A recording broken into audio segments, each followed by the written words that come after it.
Welcome to Kenton's videos. Enjoy the video. You start by powering the gimbal and charging the battery to full. This prevents mid-shoot shutdowns.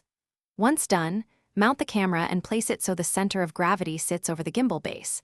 This reduces motor strain.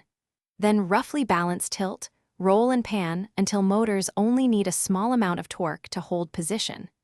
Do this now so you avoid overheating motors later, and make sure the lens points where you expect before powering on the unit.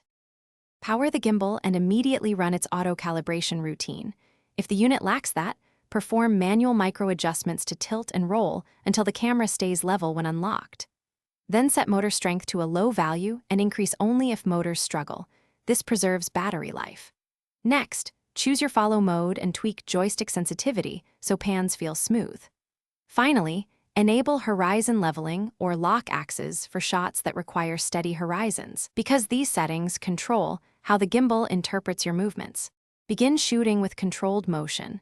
Bend your knees and take quiet, deliberate steps while holding the gimbal at chest height. This isolates body bounce. Once done, park the gimbal upright, switch to standby, then power off before detaching the camera to avoid sudden jolts.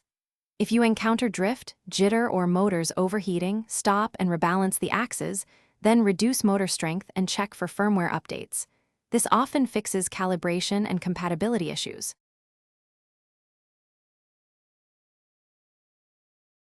Thanks for watching. Consider subscribing if we helped you.